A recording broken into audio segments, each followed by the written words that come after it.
Hello and welcome to another edition of Pulp Picks. My name is Patrick. I'm Fritz. And we're here to give you this week's reading recommendations after a week off. I got called into jury duty and whatever. So I couldn't be here to make the video. So here we are. But a big week. We've got not all number ones, but a couple number ones and a new creative team on a book that's a returning favorite. And let's dive right in. What you got? Yeah, so to the shock of really no one, it's Transformers. We're back again, baby.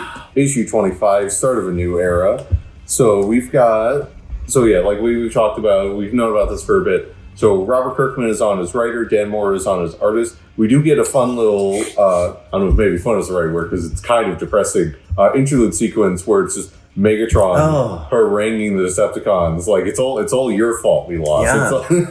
Which is so abusive. Yeah. And that's one of the things I really, we've talked about this before, I enjoy like how awful this Megatron is. Because I there's plenty of versions of Megatron where they like do kind of like a more redemptive arc or have him not be like the worst person. And like I do love a lot of those versions, but I also love when he's just awful. And I love we get a little more into his ideology here. And it's, again, if you've read any kind of like Transformers stuff, you've probably seen similar versions before, but like his whole concept of like peace through tyranny. Like oh, he's a narcissistic megalomaniac. Oh yeah. The guy is just irredeemable. I love, there's actually a fun little throwaway thing in one of the IDW series back when they had the license. There was like a group of Decepticons that just had a ship called the Peaceful Tyranny. That was sure. Yeah. But so like that little interlude section, we've got Jorge Corona, the previous artist in the series, does that.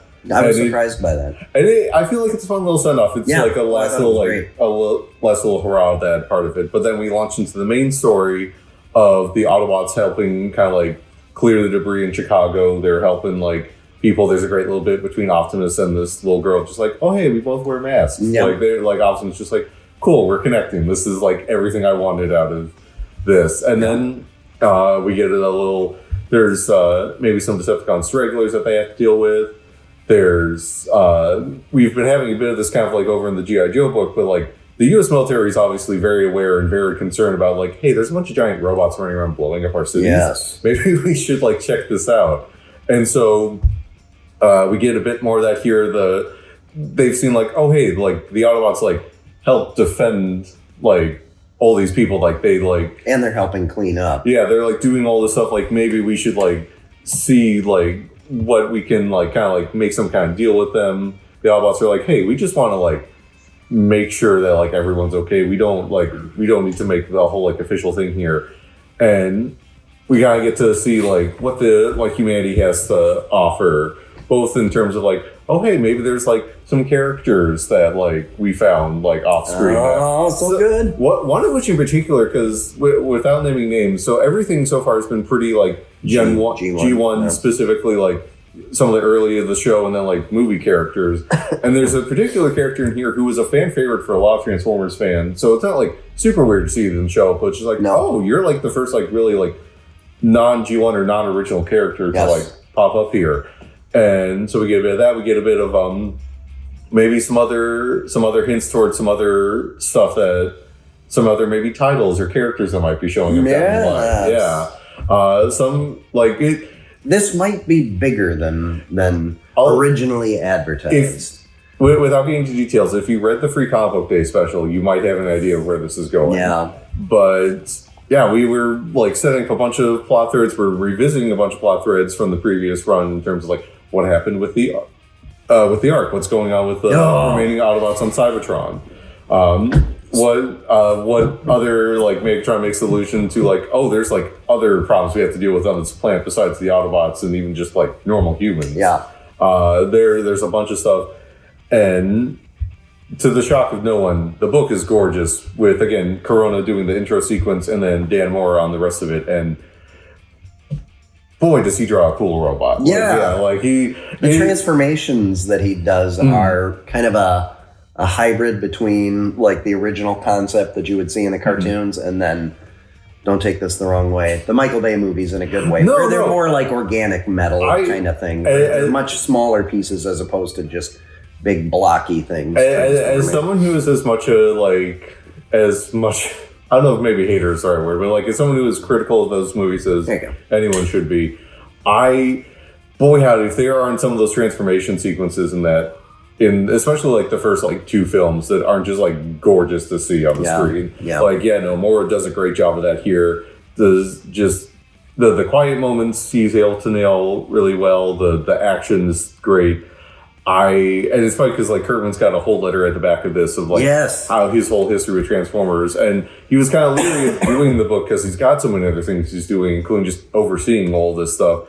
And then his editor came to him like, "We got Mora," and he's just like, "I'm in. Let's do this." Nice. Yeah. Well, and I thought that the copy and paste from his original notes on his phone when he was getting to the point of picking up the rights for this, and you read it and you go, wow, yeah, I mean, he just comes up with this really rough skeletal idea of a plot, and it just works out so well. And there you see basically the whole first arc. So if you pick up trade paperback 1, that is exactly his initial kind of thoughts on it are pretty much exactly where they ended up going.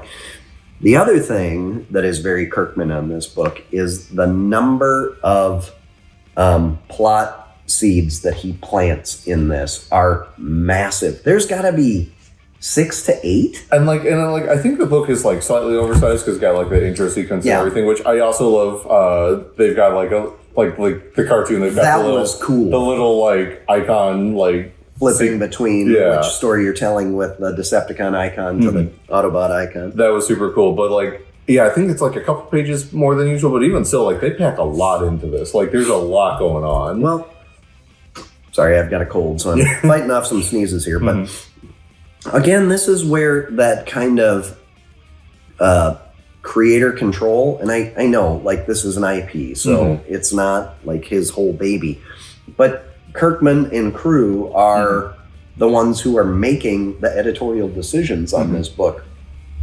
So for them to throw in extra pages at the beginning because they want to wrap up that previous story and set up the new one with a nice transition. But using 2 whole pages for just an Autobot symbol and a Decepticon symbol, like that's the kind of stuff that makes it just a better product, and it doesn't feel like at any point during this Energon universe, they've been thinking about just budgetary concerns or profit, which makes it a better book, which makes it sell better. It very much feels like because with a lot of the IDW stuff, there were various points where like, and not even like this isn't like conspiracy. It's just like on the page, like they'd have like arcs where it's just like, oh hey, we've got this new toy line coming out. You got to tie this into your book. Yeah. And to their credit, they usually did a really good job of that. But like with this, it very much feels like Hasbro's just like, hey, here's the stuff. Do what you do. Like, well, maybe we'll give notes here or there. But like, I mean, this is a book where like they just, that's 2 years in, I can say this. They killed Bumblebee in the first issue. Like, shoot him in the head. Like, they're very clearly fine with letting them do like kind of almost anything they seem to want to. And we didn't talk about it specifically at the time because it was kind of a big spoiler. But like, I always enjoyed Bumblebee as a G1 character, but man, has he been done to death. And now he's been done to death, Like, it was just such a unshackling of the story, Like it allowed them to do something that felt both familiar, but different from everything that has just been regurgitated over and over and over again. It feels like since the Michael Bay movie, the only character that you can spend any time with other than Optimus Prime is Bumblebee. This is a while ago now, probably close to a decade, but there was a Transformers cartoon, Robots in Disguise. There's 2 of them. Point being, there was one, and like the whole thing was like, oh, it's like Bumblebee's the main character. He's leading this like squad of new Autobots, and like there's actually been a conversation online recently. A lot of people being like, oh, clearly it was supposed to be this character, just looking at his design, but Hasbro was just like, well, we gotta push Bumblebee, so it just made the character Bumblebee, even though it's clearly not supposed to be Bumblebee. Gotcha. Yeah. It's a shame you don't know more about Transformers. It would be really helpful during these videos. Yeah. Well, it was great. I thought Mora and Kirkman, met all expectations. Again, they've planted so many seeds of things that I'm excited to see. And And they keep doing a really good job of making references to all these other iterations of Transformers that have come before, while still creating something that feels fresh. Not new, but fresh. Yeah, awesome. Yeah. Good stuff. But speaking of something else that's new.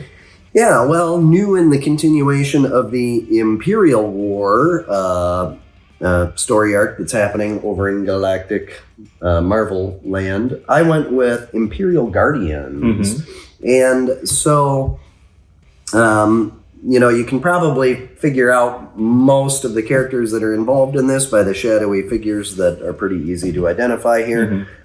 So we basically start with trying earlier than the whole assassination plot and the start of this whole Imperial War mini-series. This is all happening a little bit before that. And we've got Gamora and Darkhawk are trying to figure out what is going on in the dark corners of Skrull-occupied territory, because it's a combined empire with the Kree right now under Hulkling. And there seems to be a religious figure from the Skrulls' past that there are rumblings is returned. And that doesn't seem possible because they die very publicly. And if they are back, that'd be really bad considering the last time that they were around, things were really bad for a lot of people. Yes, but they're Skrulls, right? So like it could be anybody theoretically. So what's going on? And they're on the trail, and every time that they get somewhere, it's like they just missed whatever it was that was going on. And then Carol Danvers shows up, and then Super Skrull shows up, and things get really interesting. This, even though it happened earlier than a lot of the other stuff that we've seen so far, we could not have been given this because there is a character who it would have spoiled what was really happening. But it leaves a lot of questions, right? I mean, we get some answers, but I think it leaves you with more questions at the end of it. And it's going to be really interesting to see how this plays out, because this is all coming to a conclusion relatively quickly, at least to the point of the mini-series. Yeah, they've only got the last, I think it's just the last issue of Imperial at this point. They've done all the one-shots. Yeah, so how... It leads me to believe that what is happening in the mini-series is just the setup for a much longer story arc that is going to continue somewhere else. Yeah, like this one in particular, because most of the other series, well, they've been setting up their own things, have kind of been like setting up their own like little side things that like is more like, oh hey, here's the like the status quo for this character. Whereas this book, being that it's like seems to be ostensibly setting up like the new kind of like Guardians-esque team, is like, hey, here's going to be like your premier like spacing. They're going to be like very ingratiated to like the galactic going on, the politics of it all. Right. And it's really interesting because I went back and reread Annihilation, which is kind of some of the inspiration for doing it this way. You get a number of the same characters kind of working, and you're operating in the same portion of the Marvel universe. You bring in some characters maybe that like haven't been as prominent in the past. Correct. Like Darkhawk. Yes. Who always kind of floats around the perimeter of all this stuff, right? Going back to like Infinity War and all that kind of stuff.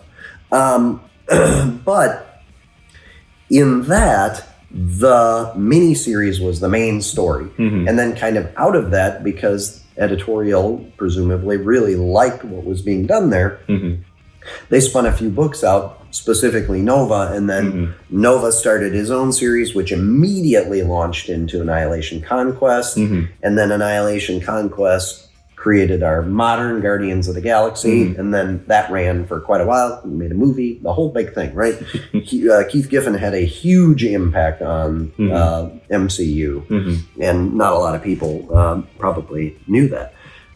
This one, it feels like they're being intentional about this story arc running through these books as it continues. So rather than giving us a finale that ties everything up in a bow, and then you just kind of take those characters that everybody enjoyed during the miniseries, it feels more like this is the the genesis of what those stories are going to be, and it's going to, this whole plot is going to keep running in them. To go with the theme of this whole storyline, it's very much like we're setting the board with all the pieces, and once we're done, like see what you can do with, like, see where you can take these things. Yeah. It's like it's very much a, like, it's I'm trying to think what's a good way to put it. It's just like very much about, like, get excited about what happens next. Kind Yeah, of exactly. Yeah. And I didn't think that was what this was going to be,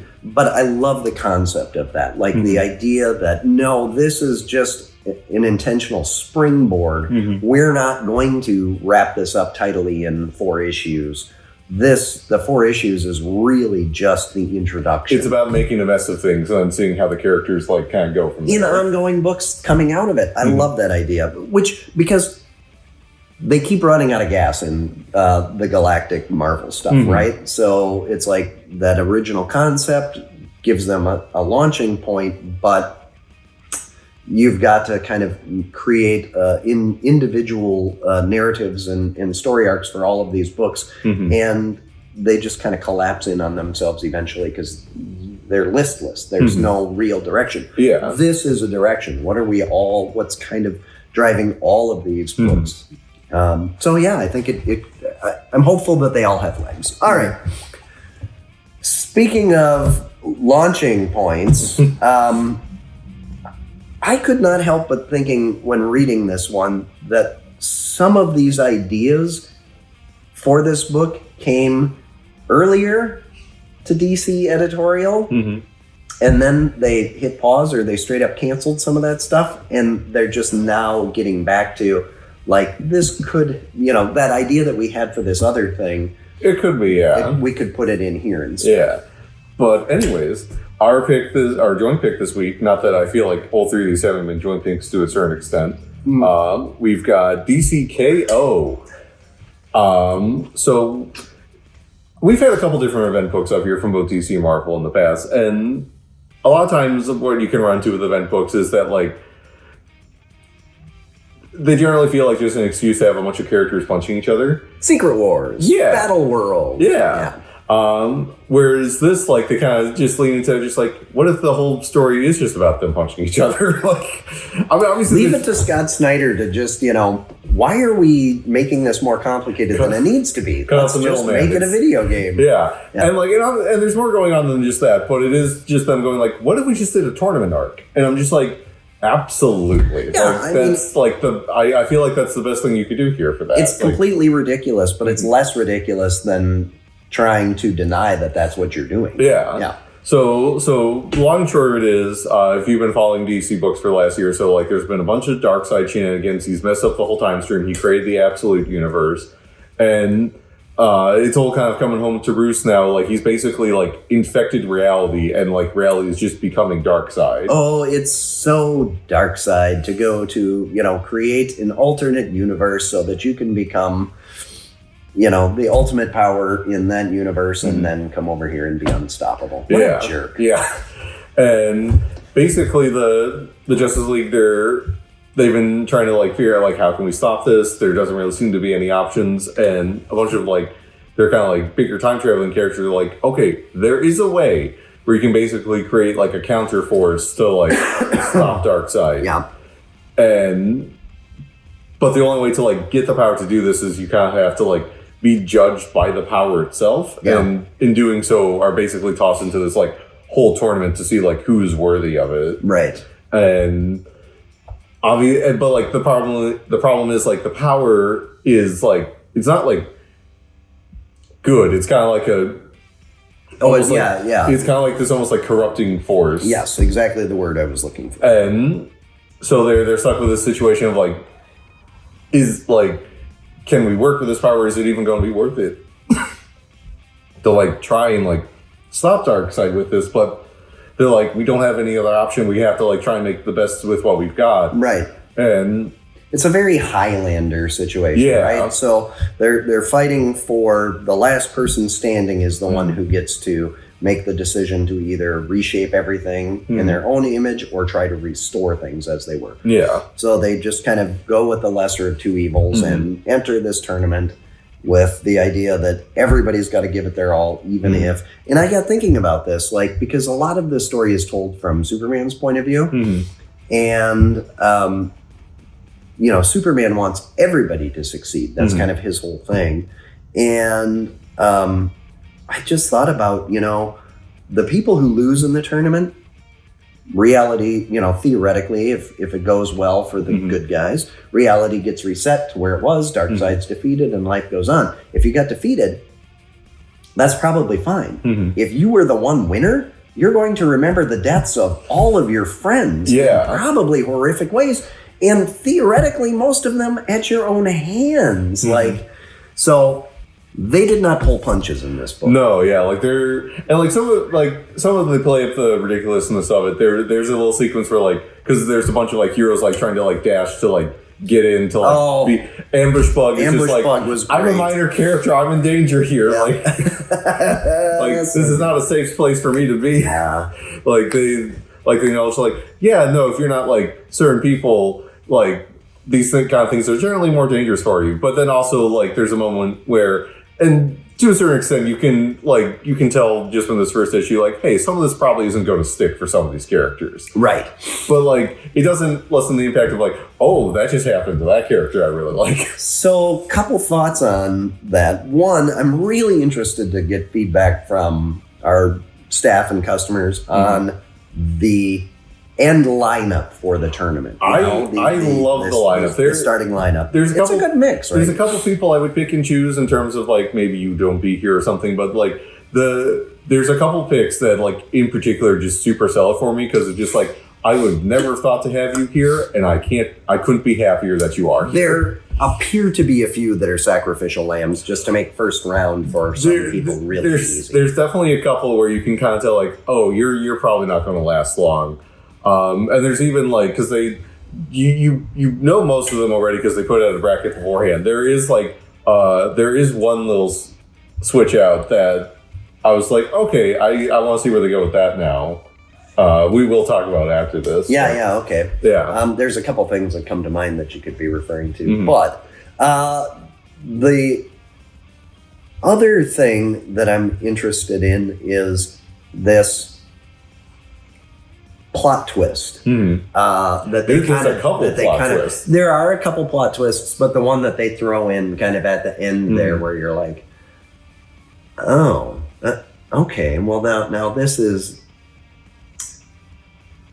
it. You almost want to go back and reread the whole issue because it changes everything. Yeah. But it's really interesting. So we've got Hickman doing this event book over on the Marvel side of things that we're really enjoying. And now you've got Scott Snyder. And those are really the two who have... What is this, the mid-2010s again? I know, but they're really the ones who have shaped the modern look of each of those big publishers. I got thinking kind of in the spirit of this, like, what if they switched teams, and what if Snyder went and wrote for Marvel for 15 years and Hickman went and wrote for DC for 15 years as kind of their big lead? See, now I'm just remembering architect. Now I'm just remembering that we almost got Hickman doing the Legion. Yeah. But instead, which to be fair, we ended up getting him doing X-Men instead. So, you know, fair trade-off, I'd say. But boy, will that haunt me forever that we never got that. Was that when Bendis was... Or was that right after Bendis? It was. The problem is, I think it was one of those things where they were talking about it for like a long time and just kind of like lapsed at a certain point. Sure. But I do believe because they didn't go with Hickman, they did go with Bendis. Which I'll be honest, to be fair, he never got like a lot of like room to breathe because a bunch of other things happened. But like I liked a lot of the things that Bendis was putting down in this. I liked a lot of the things that he did too. It was just that major thing with John. Where he aged him up was just, I thought, a missed opportunity. It's a thing. This is obviously kind of off topic, but it's one of those things where like I think at the time they never really took advantage of it. I think there's a lot of writers since then that have done a good job with it. I agree. Yeah. I just think the whole thing about the Legion of Superheroes is they happen in the future, so you didn't have to age them up. You could have just told the story from slightly, whatever. I don't know. That's a whole other conversation. Whole other conversation. Yeah. The other thing is that they are in DCKO, getting back to what we're actually supposed to be talking about, is that there is a major throwdown that everybody was probably expecting that looks like it might not happen. Yeah, I'm not sure how much I want to say. I might have said too much already. Obviously they're dealing with some like timeline shenanigans stuff, so we gotta see what happens there. But yeah, there's maybe some like misdirections going on. Well, and that was my other thought is like, well, this could absolutely be part of the plan. So we'll see. But if you were to say, okay, so with the premise now we know being everybody has to fight to the end, there can be only one. We want a good guy to be standing, the last person standing, so that they can reset reality, so the dark side doesn't come and take over the entire Earth and reshape it in his image. In that tournament, do you have a favorite and do you have a dark horse? I mean, I definitely have who I'd want to win. They're not going to win, but oh, well, now I'm curious as to who that would be. Let's see, because they put a big panel at the end, and then there's a bracket too. Wait, where are all the faces? There are a couple pages behind. One more, two more. Oh, there we go. There we go. Who I'd want to win, just because I think it'd be funny. I want them to win. Interesting. Just because I was already surprised by that person. I don't know who would you want to win? Well, who I think is probably the one who makes the most. I mean, if I had to, sense. I mean, that probably makes the most sense, right? Because both the drive and the altruism to be able to do it. I mean, my guess for who I think is actually going to win is either one of these two. Sure. I think this one's so obvious, but what? Is that really? Yeah. Man, that's kind of clever. You're in a Justice League run. You know how much you like that character. I know. Most surprised character to see here? Oh, come on. I mean, I'm happy they're here. I just know they're going to get jobbed out right away. Yeah, for sure. That's just kind of their luck in life. It's like somebody that we knew very well for a while was on the panel and we would get to pick. Hey, I mean, to be fair, I'm also very happy they're here. Yeah. Man, it's interesting. Who would I want to win? I think, well, this would be really interesting, but this would be an interesting pick for me. This would be really awesome, but it wouldn't stick. I think Dark Horse, we'll see. I just feel like this character, while they've been bringing them back quite a bit lately, it's still underutilized. Yeah. Like there's a real opportunity for them to lean in heavier on that. But, all right, closing thoughts. Well, I was thinking since we didn't talk about it, so like obviously we talked about how much we enjoy like Snyder's writing and everything here. We didn't get a chance to talk about like Avi Fernandez. Really enjoy the art here. Yeah. His layouts in particular. There's a couple sequences where he really gets to have fun with it, especially during like the mad dash to like get to the finish line. Like the way he like does it to like call back to an earlier point in the book is a really really cool bit. I really enjoyed that. Yeah.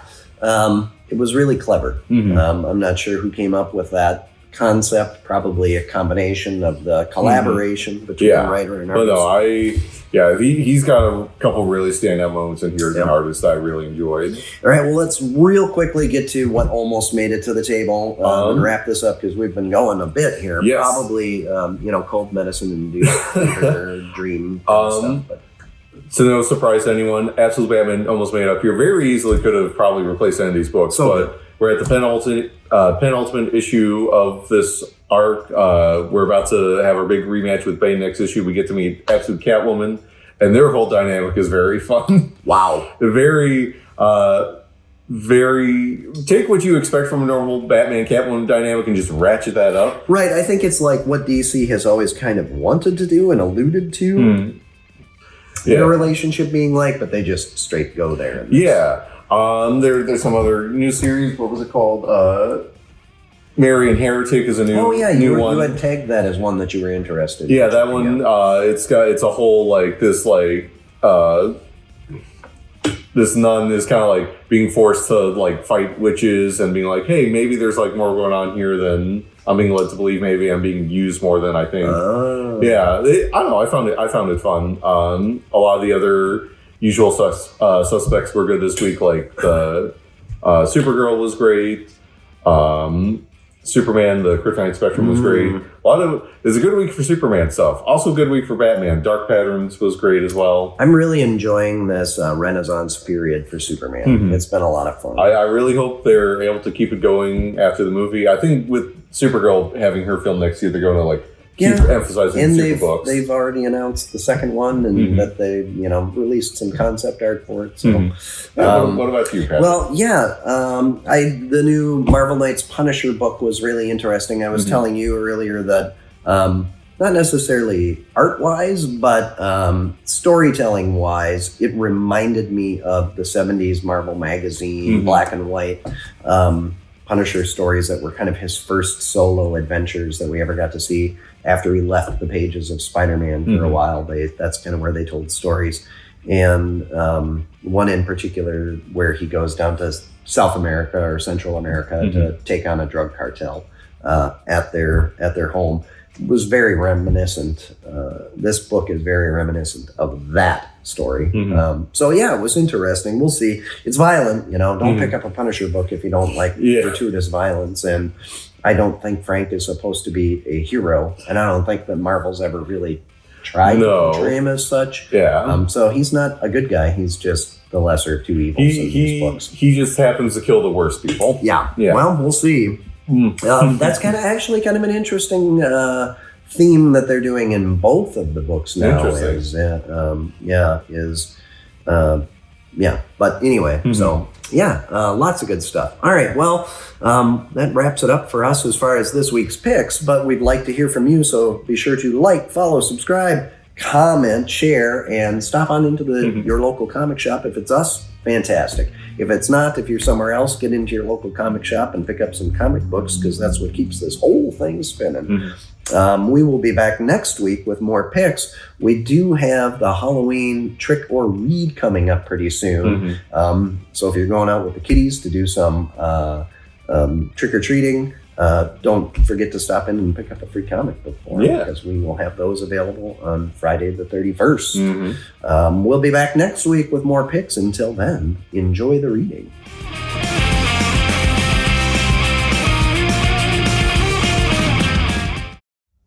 Oh, we can have like the thumbnail being like us, like if we were like in a fighting game.